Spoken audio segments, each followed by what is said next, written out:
Welcome to advance जावा। आज के topic में हम सेशन की डिस्कशन को कंटिन्यू करते हैं। यहाँ पर हम सेशन ट्रैकिंग के बारे में समझेंगे। यहाँ पर आप देखेंगे हमारे पास कुछ पॉइंट्स हैं रिगार्डिंग दी सेशन ट्रैकिंग। तो यहाँ पर हम फर्स्ट पॉइंट को रीड करते हैं। First point is HTTP is stateless protocol. जैसा कि आपको पहले पता ही है कि जो HTTP प्रोटोकॉल है, हाइपर टेक्स्ट ट्रांसफ़र प्रोटोकॉल, ये स्टेटलेस प्रोटोकॉल है।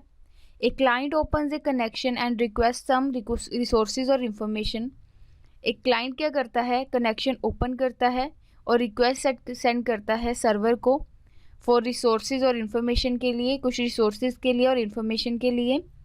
The server response the requested resources. Server जो है वो रिस्पॉन्स सेंड करता है अपने क्लाइंट को, जो भी उसने रिक्वेस्ट सेंड की होती है रिसोर्सेज के रिगार्डिंग। इफ़ अवेलेबल और sends error then close the connection. अगर वो उसके पास अवेलेबल्स हैं रिसोर्सेज तो उन्हें रिस्पॉन्स सेंड करेगा, अदरवाइज वो क्या करेगा, सेंड करेगा एरर और क्लोज कर देगा कनेक्शन को। After closing the connection the server does not remember any information next request from the same client. After closing the connection, जब भी कनेक्शन क्लोज हो जाएगा तो सर्वर क्या करेगा, उसे कुछ भी याद नहीं रहेगा, वो रिमेंबर नहीं रखेगा जो भी उसकी इन्फॉर्मेशन थी नेक्स्ट रिक्वेस्ट के लिए सेम क्लाइंट के लिए। अगर वो सेम क्लाइंट, यहाँ पर ये पॉइंट हमें क्या बताता है कि अगर वो सेम क्लाइंट, पहले वाला क्लाइंट उसे अगली कोई और रिक्वेस्ट सेंड करता है तो सर्वर पहले की जो इन्फॉर्मेशन है उसे स्टोर नहीं रखता है as a fresh request with no relation to previous request. और जो सर्वर है वो ऐसे बिहेव करेगा कि वो फ्रेश रिक्वेस्ट आई है उसके पास और वो उस क्लाइंट को भी नहीं जानता है, नहीं पहचानता है और उसका कोई रिलेशन नहीं है जो प्रीवियस रिक्वेस्ट थी उससे। This what makes HTTP a stateless protocol. ये स्टेटलेस प्रोटोकॉल बनाता है HTTP को। For implementing flexible business transaction across the multiple request and responses we need to facilities.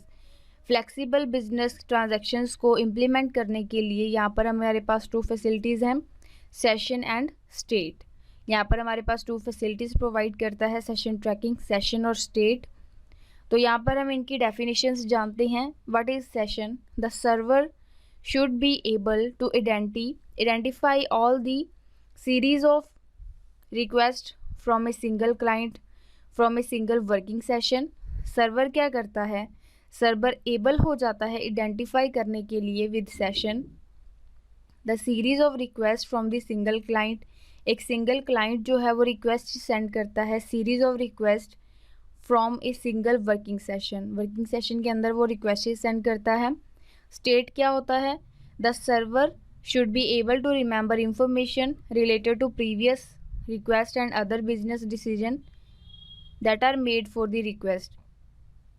Server क्या करता है, वो रिमेंबर करता है इंफॉर्मेशन को पिछली रिक्वेस्ट के रिगार्डिंग और जो भी उसके बिजनेस डिसीजंस हैं उन्हें बनाने के लिए वो एबल हो जाता है। तो इस तरह से हमने यहाँ पर स्टेट और सर्वर के बारे में पढ़ा। नेक्स्ट हमारे पास टॉपिक है how does the server know who the client is. Server को कैसे पता चलेगा कि कौन क्लाइंट है। तो चलिए हम यहाँ पर इनके कुछ पॉइंट्स रीड करते हैं। Client need an unique session ID। Client के पास एक यूनिक मतलब कि जो ऑल क्लाइंट्स हैं उनकी जो IDs हैं वो मैच नहीं करनी चाहिए, उनकी यूनिक ID होनी चाहिए, session ID। The idea is simple, on the client first request the container generate a unique session ID। जब भी क्लाइंट रिक्वेस्ट सेंड करेगा कंटेनर को तो वहाँ पर एक यूनिक सेशन ID क्रिएट होगी and give it back to the client with response. और उस ID को जो सर्वर है वो सेंड करेगा as a response. Second point, the client send back to the session ID with each subsequent request. Client क्या करेगा, उसे बैक सेंड करेगा सेशन ID जो भी उसकी आगे जो रिक्वेस्ट होंगी। The container read the ID, container ID को रीड करेगा, अगर वो एग्जिस्ट करती है मीन्स उसका जो यूज़र है वो बना हुआ है, ID बनी हुई है, तो वो उसे मैच करेगा। फाइंड द मैचिंग सेशन, जब वो सेशन मैच हो जाता है and associate the session with the request, और वो क्या करेगा, उसे सेशन के साथ उसकी रिक्वेस्ट को एक्सेप्ट कर लेगा। इस तरह से यहाँ पर हमने एक ये यहाँ पर मॉडल लिया है फर्स्ट टाइम रिक्वेस्ट। यहाँ पर इसे रीड करते हैं। यहाँ पर है एक क्लाइंट क्या करता है, HTTP रिक्वेस्ट सेंड करता है किसी कंटेनर को। देन यहाँ पर क्या होगा, कंटेनर इसे स्टोर कर लेता है। अगर ये एग्जिस्ट करता है तो वो क्या करेगा, उसे as it is response send कर देगा, मीन्स कि वो पहले से ही एग्जिस्ट करता है।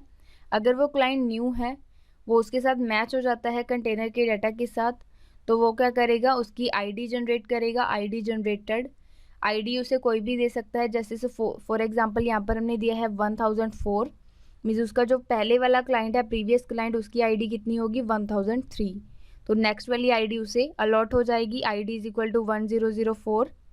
ये क्या है हमारा HTTP सेशन के अंदर ये सारी वर्किंग होगी, create ID and allot ID. Then ये आईडी कंटेनर के पास जाएगी, आईडी इज इक्वल टू 1004।